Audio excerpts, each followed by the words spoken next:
Polynomial की last class में हमने देखा था कि कोफिशिएंट क्या होते हैं, पॉलिनोमियल का मीन क्या होती है, टर्म्स क्या होती है, वेरिएबल क्या होते हैं। ठीक है। फिर हमने देखा था बाइनोमियल क्या होता है, ट्राइनोमियल क्या होता है, मोनोमियल क्या होता है, डिग्री क्या होती है, इन सब के बारे में हमने जाना था। आज हम बात करेंगे जीरोस ऑफ एनी पॉलिनोमियल। ठीक है। तो 3-4 टाइप के हमारे पास पॉलिनोमियल होंगे, मैं लिख देता हूं, उन पे हम बात करेंगे। First one is linear, the second one is quadratic, and the third one is cubic and more. सबसे पहले हम लीनियर पे बात करेंगे कि लीनियर क्वाड्रेटिक इक्वेशन के बारे में जीरोस कैसे फाइंड किए जाते हैं। ठीक है। तो बात करते हैं लीनियर की। कोई इक्वेशन लीनियर है तो क्यों है? कोई इक्वेशन तभी लीनियर है जब उसकी डिग्री कितनी है, 1। और डिग्री क्या होती है? Maximum power of variable. For example अगर मैंने लिखा 2x + 3,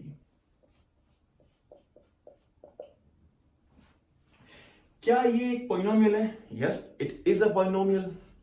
क्या ये एक लीनियर पॉलिनोमियल है? Yes, it is a linear polynomial. क्यों? क्योंकि वेरिएबल कौन है? x, और x की पावर क्या है? 1। So it's a linear polynomial. अब मैंने p की वैल्यू 1 पुट की, कितना आएगा? 2 × 1 + 3, दैट इज 2 × 1 = 2 + 3 5।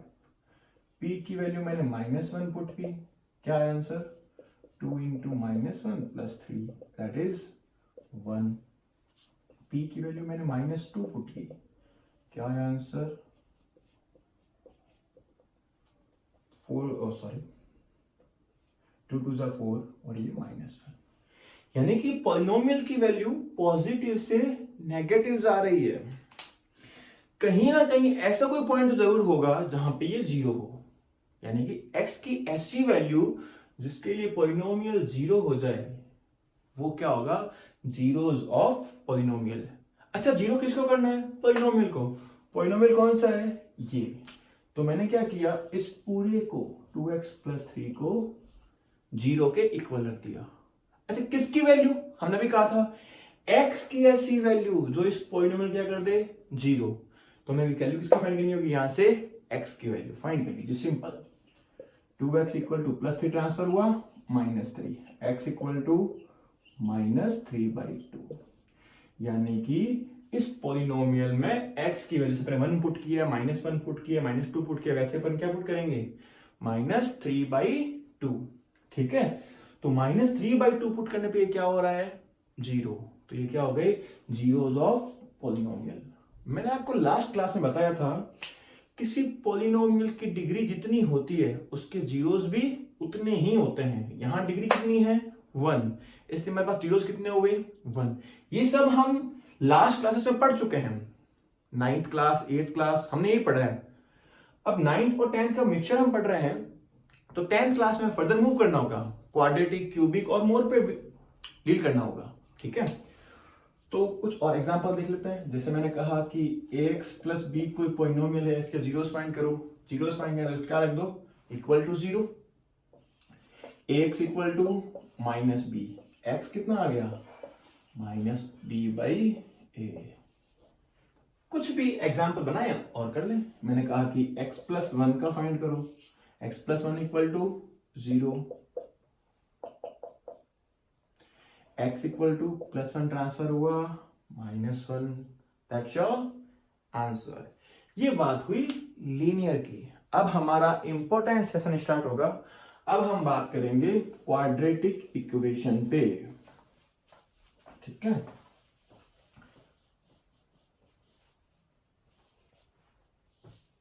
तो लिखिए हेडिंग, क्वाड्रेटिक इक्वेशन, या हिंदी में कहते हैं इसको द्विघात समीकरण। ठीक है। क्या है ये द्विघात समीकरण या क्वाड्रेटिक इक्वेशन? हिंदी बहुत अच्छी लैंग्वेज है वैसे, हमें इन्फिनिटी का भाव बढ़ चुका है, इसलिए हम सोचते हैं कि यार नहीं, चलो बात करते हैं क्वाड्रेटिक इक्वेशन पे। क्या होती है क्वाड्रेटिक इक्वेशन या द्विघात समीकरण? देखिए हिंदी नाम क्या है इसका, द्विघात समीकरण। द्वि माने दो, घात माने पावर यानी डिग्री, जिसकी डिग्री 2 हो वो क्या होती है, क्वाड्रेटिक इक्वेशन, राइट।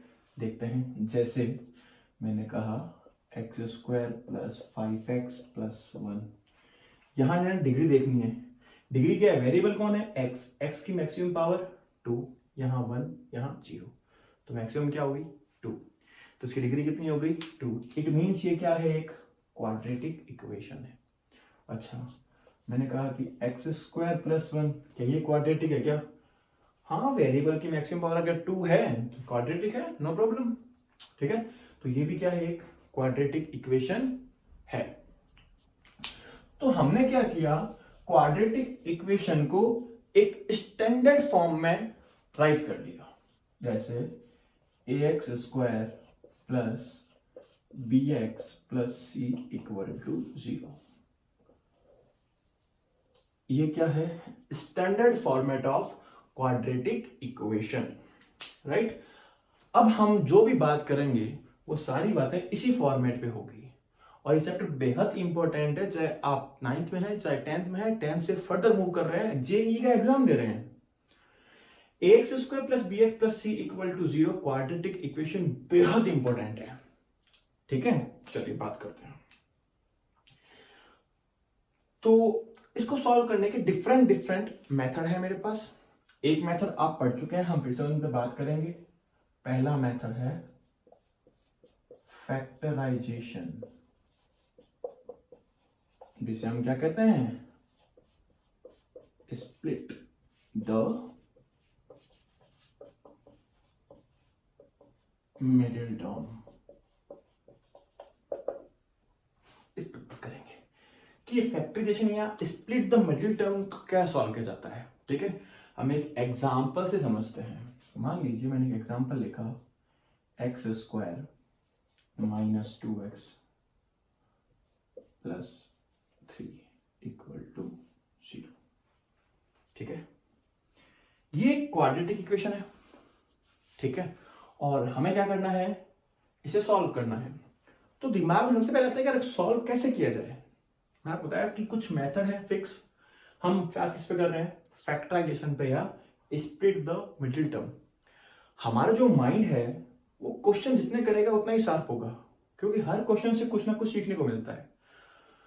जो पहला क्वेश्चन है अभी हम डील कर रहे हैं, इससे हमें क्या सीखना है कि स्प्लिट द मिडिल टर्म की रिक्वायरमेंट क्यों हुई। जब सबसे पहले किसी ने करना चाहा तो रिक्वायरमेंट क्यों हुई, ये होता है हमारा बेस से। जब हमने 8th क्लास पढ़ी तो हमने वहां पे ग्रुपिंग मेथड किया था, और ग्रुपिंग मान के चले बच्चा हमेशा इवन नंबर ऑफ टर्म्स में होती है, ऑड में नहीं होती।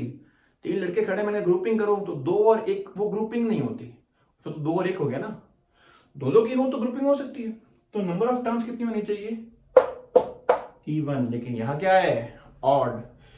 इन ऑड टर्म्स को इवन बनाने के लिए हम इस टर्म क्या करते हैं, स्प्लिट करते हैं, राइट। तो क्या ये स्प्लिट होगी, हमें यही चेक करना होगा कि ये स्प्लिट होगी या नहीं होगी। अगर नहीं होगी तो क्या करना है, अगर नहीं हो रही तो फिर हमें फर्दर कहां मूव करना होगा, अगर हो रही है तो फिर कोई दिक्कत नहीं है। चलिए, तो मैंने क्या किया, ये लिखा एक्स स्क्वायर माइनस, स्प्लिट किसे करना है, इसे, तो यहां लगाइए ब्रैकेट और ये प्लस 3 इक्वल टू 0, राइट। बता जो साइन यहां है इसी के साथ वही साइन क्या आएगा यहां पे, ठीक है। ये फॉर्मेट बन गया स्प्लिट करने का, ठीक है। अब स्प्लिट कैसे करते हैं, ए और सी को मल्टीप्लाई करते हैं, ए और सी। देखो यहाँ पे सी कितना है 3, ए कितना है 1, 1 और 3 को मल्टीप्लाई किया कितना आया 3। टॉप पे देखें कितना आया 1 और 3, यानी कि ए और सी, देखो यहां लिख दो, ए और सी को मल्टीप्लाई किया कितना आया 3, ठीक है, ओके। और 3 को मैंने क्या किया, मुझे भाई 3 के अब प्राइम फैक्टर चाहिए, जितने फैक्टर हैं प्राइम फैक्टर है, अलग अलग फैक्टर, जितने फैक्टर लिख लेता हूं मैं, मेरे पास एक ही दिख रहा है मेरे को 3 × 1, दूसरा का फैक्टर मिलेगा। अब हमें क्या करना है, प्लस, क्या इनको प्लस करने पे 3 + 1 कितना आ रहा है 4, यहाँ पे कितना चाहिए 2, तो हम इसको फैक्टराइजेशन या स्प्लिट मिडिल टर्म से डायरेक्ट सॉल्व नहीं कर पाएंगे, जल्दी से दिमाग लगा के सॉल्व नहीं कर पाएंगे, ठीक है। तो मान लीजिए एक बार मेरे यहाँ पे कितना है 4 है, पहले अपन सॉल्व करना सीख लेते हैं, फिर फर्दर मूव करेंगे, इसी क्वेश्चन वापस आएंगे। तो क्या हुआ, x², 4x था तो क्या हो गया 3x और x, राइट। अब हमें क्या करना होगा, ब्रैकेट ओपन है, सॉल्व कर लेते हैं इसको। ये हो गया x² - 3x - x + 3 = 0। हो गई ग्रुपिंग, जब ग्रुपिंग होगी तो सॉल्व कर लीजिए, नो प्रॉब्लम। सॉल्व करते हैं इसको, देखिए कैसे, x कॉमन लिया क्या आएगा x - 3, यहां दोनों में x कॉमन लिया, दोनों ग्रुपिंग कर दी, क्या आया x - 3, -1 कॉमन लिया, क्या आया x - 3 = 0। देखिए 1 टर्म 2 टर्म, 2 टर्म है तो मतलब नहीं करना, यानी क्या हो जाएगा x - 3 कॉमन, क्या आया x - 1 = 0, आइदर ये 0 और ये 0, तो जब इसको 0 किया तो x कितना आएगा 3, और जब इसको 0 किया तो x कितना आएगा 1। दीज आर द 2 वैल्यूज, हमने इसको सॉल्व कर लिया, किससे, फैक्टराइजेशन से, ठीक है। एक और क्वेश्चन करते हैं अभी।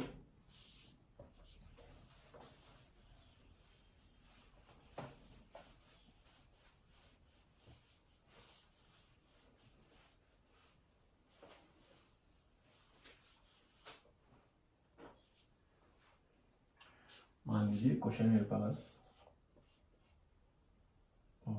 x² + 7x + 12 = 0, ठीक है। ये मेरे पास एक क्वेश्चन है, तो हमें सिंपल से एक फॉर्मेट लिख लेना है, x² प्लस का साइन, इसे स्प्लिट करना है, +12 = 0, ठीक है। देखिए बच्चा, इस क्वेश्चन से बहुत कुछ क्लियर होने वाला है, इस क्वेश्चन से कुछ सीखें, ठीक है। तो हमने a और c को मल्टीप्लाई किया, कितना आया 12 × 1 दैट इज 12, ठीक है। 12 के आप डिफरेंट डिफरेंट फैक्टर बना लीजिए, जितने बन रहे हैं आपके पास, कौन कौन से बन रहे हैं, 6 × 2, second one is 12 × 1, third one is 3 × 4, बस। अब ये देखिए तो साइन यहाँ पे, वही साइन यहाँ पे, ऐसे कौन से फैक्टर जिनको प्लस करने पे कितना है 7, तो 6 + 2 किया कितना आया 8, तो हमारे काम का नहीं है, हटाओ इसको। 12 + 1 किया कितना आया 13, हमारे काम का नहीं। 3 + 4 किया कितना आया 7, तो हम इसे क्या करेंगे, डील करेंगे, दैट मीन्स 4x और 3x, स्प्लिट कर लिया, ग्रुपिंग करो और सॉल्व कर लो। x² + 4x + 3x + 12 = 0, दो का पेड़ बनाओ, क्या लिया x कॉमन, क्या बना x + 4, +3 कॉमन लिया, क्या बना x + 4 दैट इज 0। टर्म्स कितनी आई 1 और 2, यानी कि कॉमन ले सकते हैं, नो प्रॉब्लम। चलिए x + 4 मैंने क्या किया, कॉमन लिया, क्या बचा यहाँ पे x, यहाँ 3 = 0।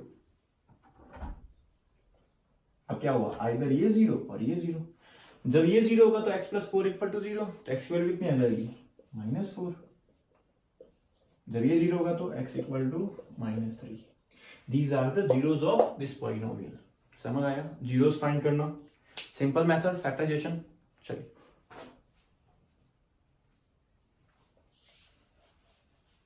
कुछ और सीखते हैं, एक और क्वेश्चन करते हैं। अब आपको जो है ना फैक्टराइजेशन, स्प्लिट मिडिल टर्म क्यों की जाती है, मैंने बताया था, उसको सीखना पड़ेगा, और वो आपने सीख लिया था मे भी, और नहीं सीखा तो प्रैक्टिस कर लें घर पे, क्योंकि वो सीखा हुआ यहां काम आएगा। हमारे पास है x² + 8x = 0, ठीक है।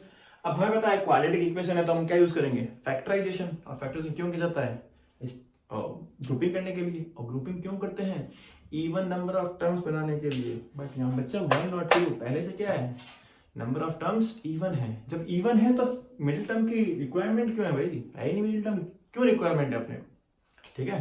तो राइट क्या कीजिए, कॉमन लीजिए, कॉमन ले एक्स कॉमन लिया, क्या बचा x प्लस 8 इक्वल टू 0। अब चूंकि ये क्वाड्रेटिक है तो इसके सॉल्यूशन कितने होंगे, 2। कौन से होंगे, आइदर x 0, ये भी 0 हो सकता है, और x plus 8 equal to 0। x 0 हुआ तो भी ये पूरा 0 होगा, 0 इंटू समथिंग 0। x प्लस 8 0 हुआ तो x कुछ भी हो क्या हो जाएगा, पूरा 0। तो x की दो वैल्यू 0 और -8, इन दोनों वैल्यूज पे क्या हो गई, ये 0 होगी, राइट। चलिए फर्दर मूव करते हैं हम और देखते हैं कि और क्या कहना चाहता है। अब हमें देखना है relation between zeros of polynomial. भाई रिलेशन क्या होता है इनके बीच में, देखते हैं। हमने भी पढ़ा था स्टैंडर्ड इक्वेशन क्या होती है क्वाड्रेटिक की, this is the standard equation. इसको यही देख लें, ए क्या होता है, कोफिशिएंट ऑफ एक्स स्क्वायर, यानी एक्स स्क्वायर के मल्टीप्लाई में क्या होता है, वो होता है ए। देखो यहां से बहुत इंपॉर्टेंट चीज है ये एबीसी क्लियर करना। अगर यहां पे ये क्लियर नहीं हुए तो आगे परेशान करेंगे आपको।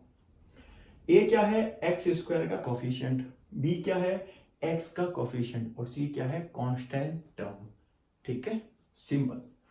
अब क्या है, मान लिया मैंने कि इसके जीरोस क्या है, अल्फा और beta. It pronunciate as alpha और इज प्रोनाउंस एज बीटा, ठीक है, अल्फा बीटा, ठीक है। मैं लिख देता हूं, कई बच्चे कंफ्यूज होते हैं।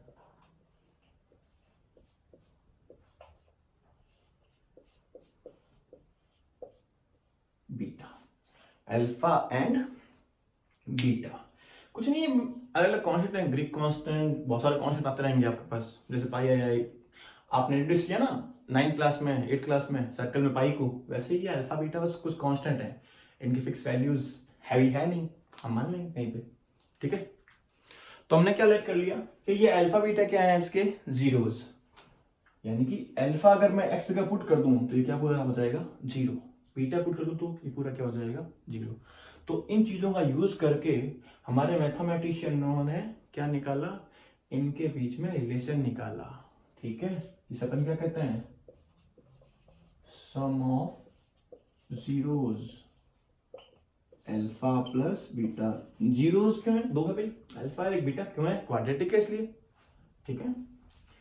तो अल्फा प्लस बीटा क्या होता है, माइनस बी अपॉन ए, ठीक है। ये माइनस, ये बी क्या है, बी क्या है, माइनस साइन फॉर्मूले का, बी क्या है, कोफिशिएंट ऑफ एक्स अपॉन ए क्या है, कोफिशिएंट ऑफ एक्स स्क्वायर, ठीक है। ये क्या बन गया मेरे पास, मेरा alpha plus beta, alpha beta product of fruits या प्रोडक्ट ऑफ जीरोस, मूलों का गुणन, नहीं कहते हैं मूलों का सम, योग, alpha beta c upon a, that is constant term divide by coefficient of x square, क्या बन गया मेरा अल्फा बीटा। ये क्या होता है, रिलेशन बिटवीन जीरोस। अब हमें कुछ टाइम तक इन पे ही बात करनी है, ठीक है। चलिए एक और फॉर्मूला लिख लीजिए, जब हमारे पास जीरोस गिवन हो और हमें क्या फाइंड करनी हो, इक्वेशन फाइंड करनी हो। जब हमें इक्वेशन फाइंड करनी तो फॉर्मूला क्या होता है, x square minus sum of zeros into x plus product of zeros equal to 0। ये कब होती है? जब हमें जीरोस गिवन हो और कहे आपसे कि क्वाड्रेटिक इक्वेशन बताओ। एग्जांपल देते हैं छोटा सा, समझ जाओगे आप उससे। कि मान लिया कि सम कितना है जीरोस के 3 और प्रोडक्ट कितना है 4। आप तो मुझे इक्वेशन बताओ इस फॉर्मेट में। हमने क्या किया, एक्स स्क्वायर उसका यूज किया, एक्स स्क्वायर माइनस का साइन लगाया, सम ऑफ जीरोस कितना है 3, इनटू में क्या है x, plus product of zeros कितना गिवन है 4, ये 4 है, 4 इक्वल टू क्या है जीरोस। क्या मिल गई मेरे को इक्वेशन, बात खत्म। हमें इतना ही बात करना है यहाँ पे, ठीक है। जीरोस थे, फाइंड कर लिए, राइट।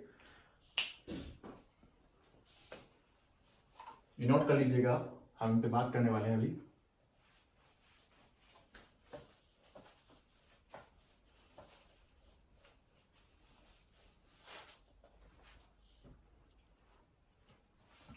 तो हमने देखा कि अल्फा और बीटा ये दो जीरोस थे। हमने इन दोनों जीरो यानी रिलेशन बिटवीन जीरोस देखे, ठीक है। अब सीबीएसई आरबीएसई भी मूव कर रहा है सीबीएसई की तरफ, तो हम थोड़ा फर्दर और देख लेते हैं। हमारे पास सिर्फ alpha plus beta minus B by A और अल्फा बीटा होंगे। अब हमें कभी कुछ कह देगा, कभी कुछ फाइंड करने के लिए कह देगा, तो हमें फॉर्मूले पता होने चाहिए। अगर हमें ये कह दे कि alpha square plus beta square की वैल्यू बताओ, तो हमारे पास फॉर्मूला क्या होगा, अल्फा प्लस बीटा का whole square minus 2 alpha beta. बिना सोच समझे इनको याद कर लें, क्योंकि हमारे पास सिर्फ अल्फा प्लस बीटा और अल्फा बीटा की वैल्यू है। ये अल्फा स्क्वायर बीटा मेरे पास नहीं है, हमें फाइंड करना होगा with the help of these, ठीक है। अब मेरे पास मान लीजिए मेरे पास है अल्फा माइनस बीटा, वो कैसे करूं फाइंड में? इसका फॉर्मूला क्या होता है, under root alpha plus beta का होल स्क्वायर, ठीक है, माइनस का 4 अल्फा बीटा। चेक कीजिए, अल्फा प्लस बीटा क्या बना, alpha square plus beta square plus 2 alpha beta, 2 alpha beta minus 4 alpha beta, कितना बचा, माइनस का 2 अल्फा बीटा। फॉर्मूला किसका बन गया, ए माइनस बी का होल स्क्वायर, स्क्वायर से रूट कैंसिल, क्या बन जाएगा, अल्फा माइनस बीटा। ये कुछ फॉर्मूला है मेरे पास, ठीक है। अब वो डिफरेंट डिफरेंट आपको देता रहेगा और आप फाइंड कर सकते हो। देखो जब alpha plus beta alpha minus beta, आप कुछ भी फाइंड कर सकते हो, ठीक है, नॉट ए बिग डील, ठीक है। बात करते हैं, कुछ क्वेश्चंस डील करते हैं अपन। जैसे मान लीजिए एक क्वेश्चन दिया 3x square plus 4x plus 1 equal to 0, और हमसे कहा गया find the sum of roots and product of roots. क्या फाइंड करना है, find the sum of roots and product of roots. तो सम ऑफ रूट्स कितना होता है, alpha plus beta, that is minus B by a, minus फॉर्मूले का B क्या है, एक्स का कोफिशिएंट 4, ए कितना है x square coefficient that is 3, क्या आ गया minus 4/3, alpha beta C by A, C क्या है कांस्टेंट टर्म दैट इज 1, और ए कितना मेरे पास 3, क्या आ गया अल्फा बीटा 1/3। ये हमारे क्या हुए अल्फा प्लस बीटा और अल्फा बीटा, ठीक है। चलिए कुछ और क्वेश्चंस करते हैं अपन, देख।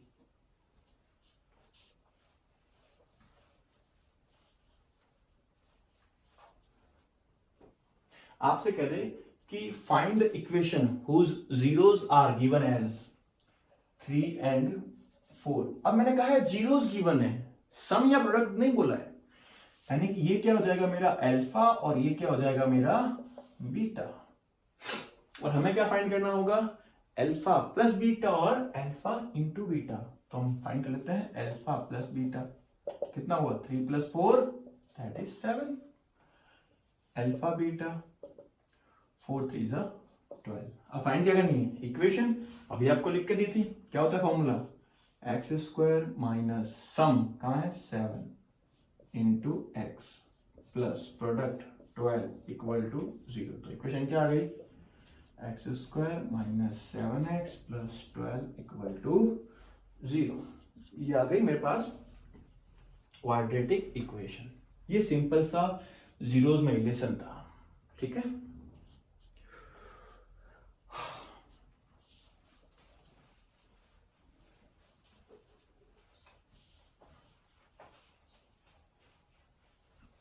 अब मान लीजिए मैंने आपको एक क्वेश्चन दिया, x square minus 2x plus 1 equal to 0। मैंने कहा सॉल्व द क्वाड्रेटिक इक्वेशन या solve the equation, solve the polynomial and verify the relation, ठीक है। अब हमें वेरीफाई करना है, चलिए करते हैं। सबसे पहले हम क्या करेंगे, स्प्लिट द मिडिल टर्म से अपन क्या करेंगे, इसके जीरोस फाइंड करेंगे। चलिए फाइंड करते हैं। तो एक्स स्क्वायर माइनस, जो साइन यहाँ पे वही साइन यहाँ पे, प्लस 1 इक्वल टू 0। 1 को मल्टीप्लाई करने पे कितना आना चाहिए, 1, और ऐड करने पे 3, यानी कि 1 1 जा 1 इंटू 1 कितना हो गया, हो गया। तो ये हो गया x square minus x plus 1 equal to 0। 1 2 3 4 even number of terms हो गई। कॉमन लीजिए, x कॉमन लिया, क्या आया, x माइनस 1, माइनस 1 कॉमन लिया, कितना आया, x माइनस 1, ठीक है।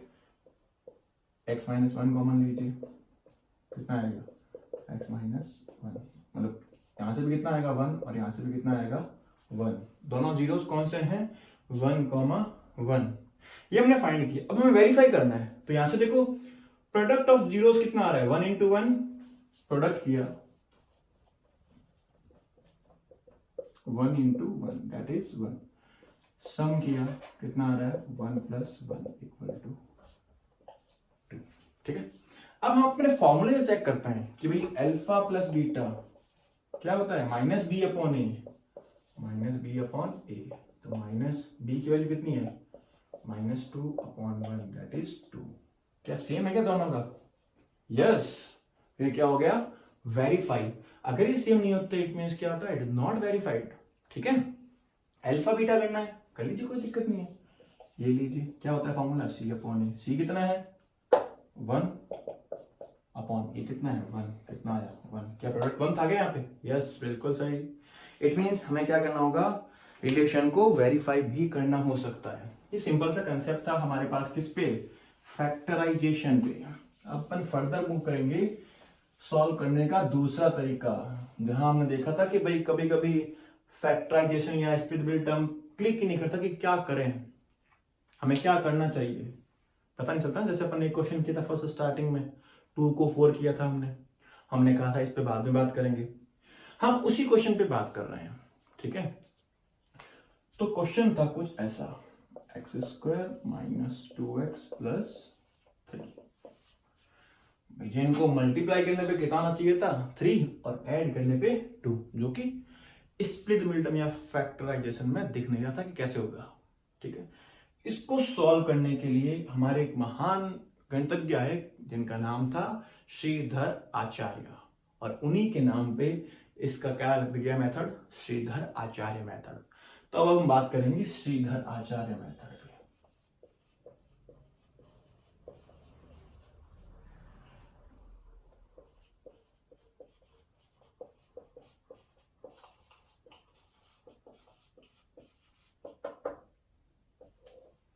उन्होंने कहा कि भाई प्रॉब्लम हो रही तो हमें ना इनको फाइंड करेंगे। तो उन्होंने क्या किया, कुछ अपने वैदिक मैथमेटिक्स कुछ और लगा के पूरा, मतलब इनके पास था सिस्टम, जैसे हम अभी मेहनत करें तो कुछ भी सॉल्व कर सकते हैं, ठीक है। तो इन्हें सॉल्व किया, उन्होंने कहा कि भाई इसके 2 आएंगे आपके पास सॉल्यूशन, क्योंकि ये क्वाड्रेटिक है, ठीक है। और उन्होंने एक फॉर्मूला दिया, minus b plus minus under root d upon 2a। क्या फॉर्मूला दिया, सीबीएसई डी लिखती है, आरबीएससी इसको डायरेक्ट लिखती है बी स्क्वायर माइनस 4ac। इससे कोई फर्क नहीं पड़ता, हम भी पढ़ लेंगे इसको, ठीक है। ये एक सिंपल सा फॉर्मूला दिया, मैंने ये लिखा तो कोई बच्चों ने कहा सही तो ये क्यों हुआ, आपने कहा 2 आएंगे।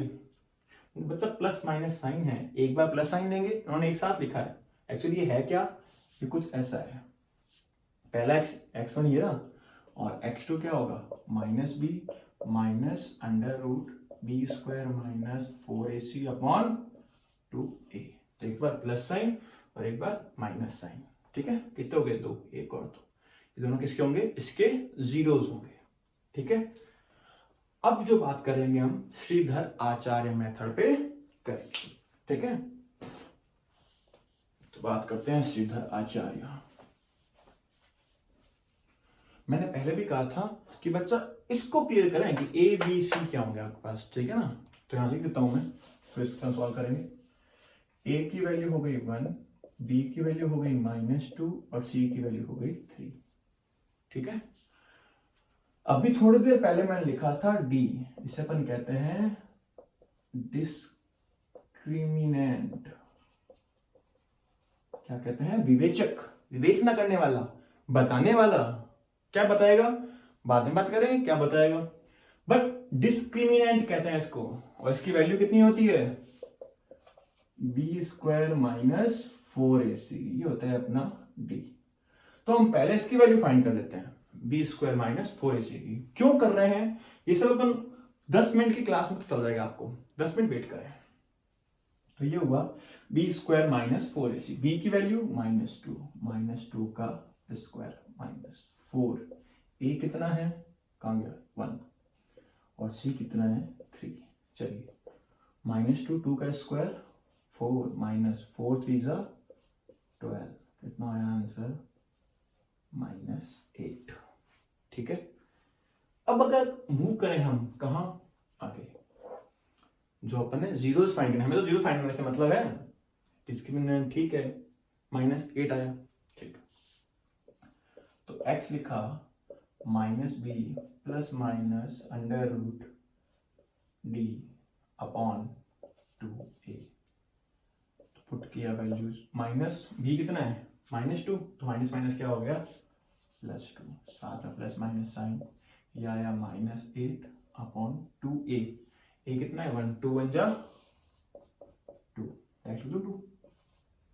ठीक है, लेकिन प्रॉब्लम क्या हुई यहां पे, अंडर रूट के अंदर माइनस वैल्यू रियल लाइफ में पॉसिबल नहीं है। मैंने क्या कहा, रियल लाइफ में पॉसिबल नहीं है, तो कहां पॉसिबल है, इमेजिनेशन, सोच में पॉसिबल है सिर्फ। इसलिए क्या बन जाएगा, इमेजनरी नंबर, ये रियल नंबर नहीं रहेगा। क्या बन जाएगा, इमेजनरी नंबर। इसलिए यहां पे इसके जो रूट्स होंगे वो कैसे होंगे, इमेजनरी रूट्स होंगे। हम सिर्फ इमेजिन कर सकते हैं कि हाँ ऐसा होगा। ठीक है, इसीलिए इसको क्या कहते हैं, डिस्क्रिमिनेंट, विवेचक, विवेचना कर रहा है कि इसके रूट्स कैसे होंगे, रियल नहीं होंगे, इमेजनरी रूट्स होंगे। ठीक है, तो अब हम इस डिस्क्रिमिनेंट की वैल्यू पे देखते हैं, बात करते हैं क्या क्या कहता है ये। ठीक है, तो वो आगे सॉल्व होगा नहीं क्योंकि 11th क्लास में है, आयोटा आता है वहां पे, आपके 10th क्लास में नहीं है। तो हम कहीं पे क्या कह देंगे, since d is negative so roots are imaginary. ठीक है, चलिए बात करते हैं।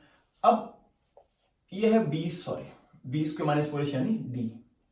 अब d कोई नंबर आएगा, कोई नंबर क्या क्या हो सकता है, पॉजिटिव हो सकता है, नेगेटिव हो सकता है, या 0 हो सकता है। तो मैं तीनों लिख देता हूं, d is negative, d is positive और d इज 0। अगर d नेगेटिव हुआ तो रूट्स कैसे होंगे, अभी बताया था, इमेजनरी। ठीक है, अगर d पॉजिटिव हुआ तो कैसे होंगे, रियल एंड डिफरेंट। अगर d 0 हुआ तो भी रियल ही होंगे, रूट में 0 चलता है, लेकिन साथ में क्या होंगे, रियल एंड इक्वल हो जाएंगे। ठीक है, तो ये चीज आपको याद करनी होगी। मैथमेटिक्स में नेगेटिव को लिखते हैं d इज <0, यानी कि <0 पे इमेजनरी रूट्स। ठीक है, पॉजिटिव को लिखते हैं <0, 0 से बड़ी संख्या। ठीक है, वहां पे हो जाएंगे रियल एंड डिफरेंट, और 0 तो है ही है, वैसे कोई प्रॉब्लम ही नहीं है। ठीक है, ये इसने सब कुछ बताया कि यार डिस्क्रिमिनेंट ये सब कुछ होता है। ठीक है, रियल एंड इक्वल। ठीक है, काल्पनिक, वास्तविक और अलग अलग, ये क्या होंगे, वास्तविक और बराबर। ठीक है, ये हमारे पास था डिस्क्रिमिनेंट की वैल्यूज। इसके फर्दर हमें इस पे क्वेश्चन करने होंगे, हम एक्सरसाइज पे बात करेंगे, एक एक क्वेश्चन पे बात करेंगे, और इसके बाद हमें परफेक्ट स्क्वायर यानी कि क्वाड्रेटिक इक्वेशन को सॉल्व करने का तीसरा मेथड बात करेंगे। ठीक है, तो 3 मेथड पढ़ेंगे अपन, फैक्टराइजेशन या split the middle term, second one is 3 Shridharacharya and third one is perfect square. जो अगली क्लास होगी उसमें हम परफेक्ट स्क्वायर पे बात करेंगे और आपको बताएंगे क्वाड्रेटिक इक्वेशन में सिद्धराचार्य ने बहुत बड़ा रोल अदा किया था जो दुनिया भूल ही नहीं पाएगी। ठीक है, ओके, थैंक यू।